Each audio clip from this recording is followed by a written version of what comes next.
The thing about being a trans person is that when you exist in a world full of cis people, it can be really hard to carve out a space in your own mind, even, where you feel like you are attractive and you can be like the image of beauty or the image, you know, literally like a sex symbol, right? But it's interesting because it's like a lot of trans people are also fetishized, so it's like, yes, we're technically sex symbols, but not really in the way that we should be or we want to be. I'm just gonna have to be okay with the fact that there's like a bajillion people here.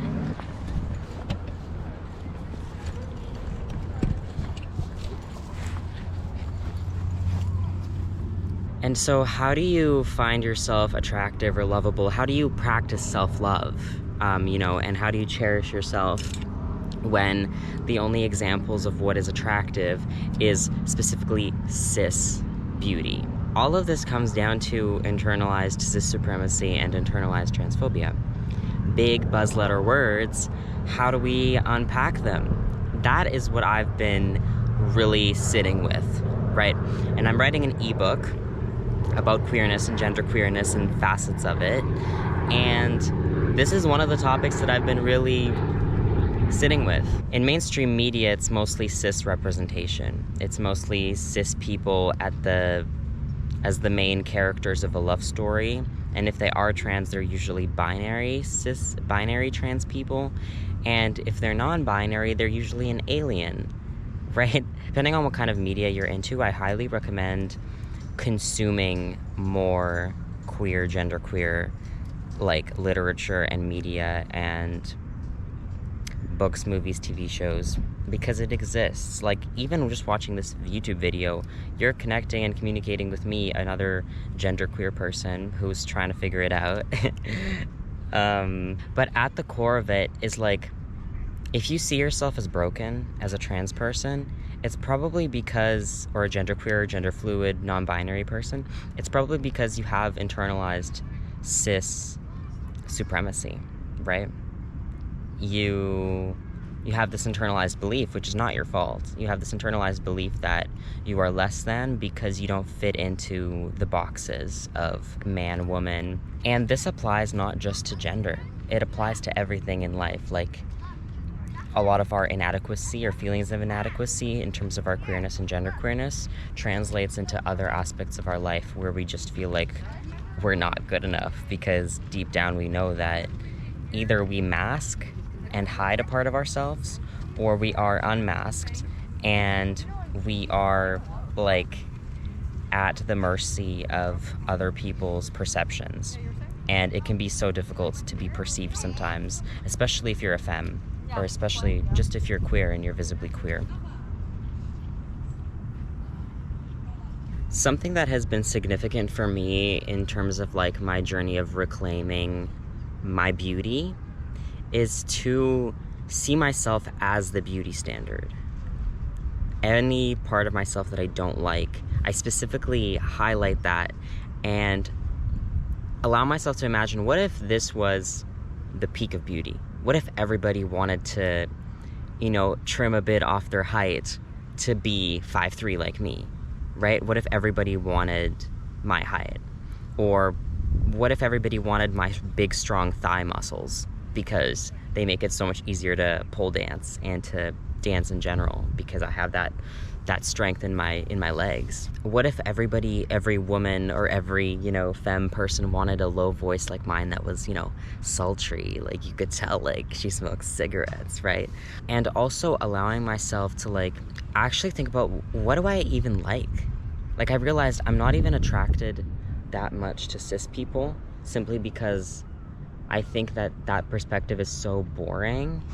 And I think that people who play with gender, people who understand gender to be multifaceted, people who use gender as a way to like explore the world, like people who are gender fluid like myself, who like present as a woman sometimes, present as a man sometimes, present as something in between sometimes, and then gain different privileges, social privileges because of that.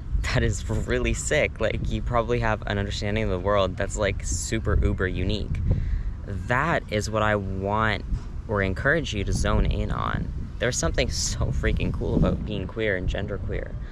It's just that, how can we reclaim our own beauty? How can we reclaim our own, like, what we're even attracted to? Anytime this, like, trigger comes up of, like, oh, like, I'm looking at myself in the mirror and it's like, I don't even know what to say because I don't really look like a guy. I don't really, like, I look like something in between, and I don't like it because what if people judge me? Like, sometimes I walk out of the house and I'm dressed kind of femme, and I know that to other people I probably present as, like, a gay guy, and that's, like, sure, like, that's like a slice. Like, if my whole experience of queerness and genderqueerness is a big loaf of bread, that's like one slice of it. It's been pretty empowering to be like, yeah, like, that one slice is a part of me, sure. So if you project it onto me, you're not wrong. It's that you don't see the full version of me, so I might not spend as much time with you because I want to spend time with the people who see the whole loaf of who I am. Now, there's a lot of people that just showed up.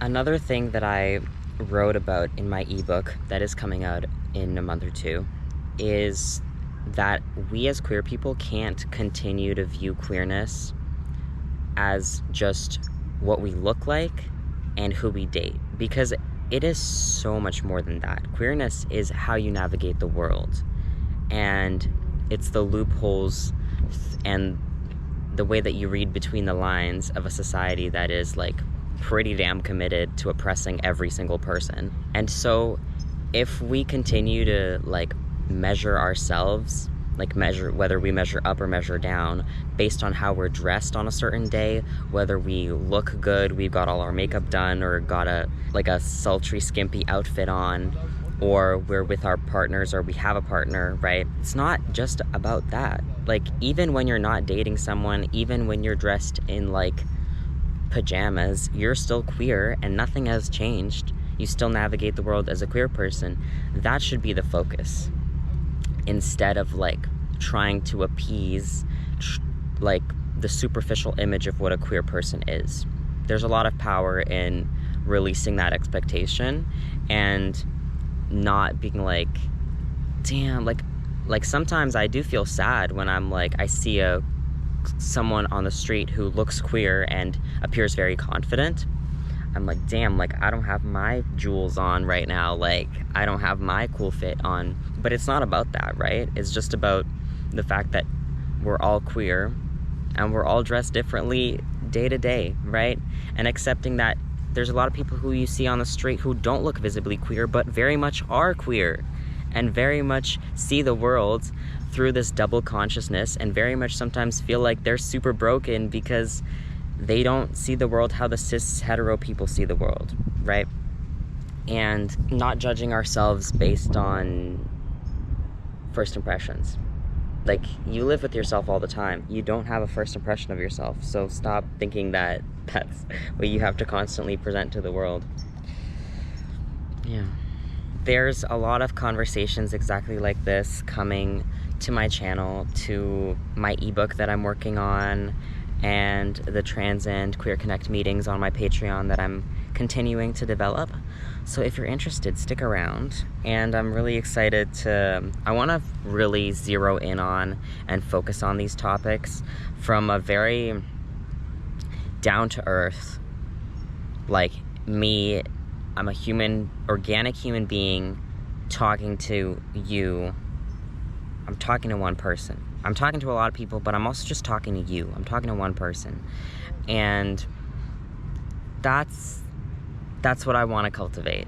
A one-on-one connection. There's some videos that I've made that have gotten a lot of views. I really wanna, like, it's not that important. The views are not important to me. It's important to me that in the videos that I do make, I keep talking about queerness, deconstructing internalized cis supremacy and hetero supremacy, deconstructing internalized transphobia and homophobia and queerphobia, because those are the subjects that are really important. Those are the subjects that I really want to talk about. I want to be as transparent as possible, even if it's through a screen, even though you're obviously not going to get the full picture of who I am. My values are what I'm putting first and what I want to put at the forefront.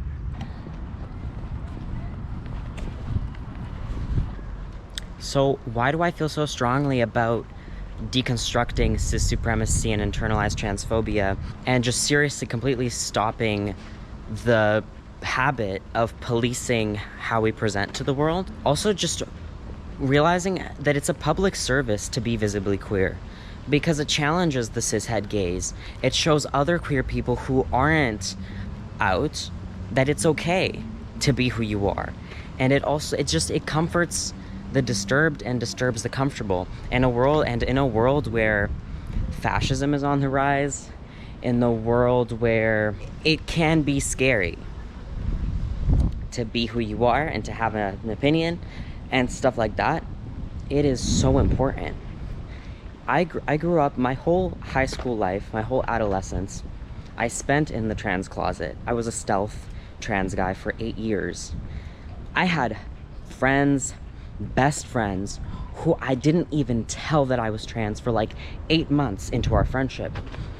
Can you imagine just how lonely? The thing about living in a big city is that there's people everywhere. So I'm basically just talking and then there's people or there's a loud sound and I have to stop recording or stop mid-sentence. It's the most awkward thing ever, but I'm committed. I'm a committed bitch. And so I led a very suppressed life for a lot of my youth. This is actually something that a lot of queer people, like, I want to tell you that it's okay to just allow yourself to play in your early 20s, because this might be the first time that you're allowed to even experiment with your sexuality, in social situations as who you truly are. And so give yourself the space to play, to be a teenager, to experience all the things to make the mistakes that your cishet counterparts were able to make when they were younger. I hid my gifts behind a cishet mask because I thought that in order to be safe and secure, the only way to be successful was to properly assimilate into cishet culture. I became, in a lot of ways, the image of like stereotypical skater, white boy. You know, I was at the top of the food chain in so many ways, but it didn't free me in any way. I wasn't bagging bitches, bro. Like, I wasn't doing all the things that we're told you will get if you fit into like the cishet archetype. I was getting none of the pleasure and only the pain from trying to fit in. And so it is uber important to decolonize, like literally seriously decolonize and deconstruct all of these concepts that make us feel like we're less than. Even cis people see themselves in trans people. That's why there's so many cis people having a lot of opinions about trans people, because trans is universal, guys. Like, it's just that people don't really know how to talk about it, and, you know, trans people don't even know how to talk about it because, you know, it's a topic that is weird, and it's a topic that sometimes doesn't even have words. And so sometimes you just have to experience it and embody it and feel it, right? Which is what I'm doing with this channel. But anyway, I digress. I spent a lot of time pretending to be cis, which is why it is so important for me to be loudly, proudly, unapologetically trans fucking gender fluid, like trans mask, trans femme. This is my destiny, to be fully embodied in who I am. And who I am, you can't slap a sticker labeled gender on me. You can't slap a sticker labeled man, woman, non-binary. Like, you can't because I don't fucking fit that. There is no language that can describe that. It's only a frequency. If anything, it's a sound, bro. If anything, it's a song that I'm gonna write in a couple of years when I get really good at songwriting. Right? Like, stop trying to police yourself, stop trying to define yourself, because that is not the point of queerness. The point of queerness is that it's inclusive, it is freedom, and it is a new way of thinking, and it's Queerness is like, you know, like in between cement tiles, queerness is the little leaf that grows through the tiles. That is what queerness is, and that's who we are, and that is the community I'm building on my channel and on my Patreon. And look, keep your eyes and ears peeled for my ebook, because you're really gonna, if you love what I've talked about on this channel, you're gonna absolutely devour the ebook. It's not long. It's a little 10 to 15 page document about some really core values that I stand for and that I think that will change your mind about a lot of things when it comes to being a queer person, a genderqueer person, or just a fucking human being, man. Like, even if you're straight cishet watching this or questioning, like, read the fucking ebook when it comes out. I'm really excited to share it with you guys.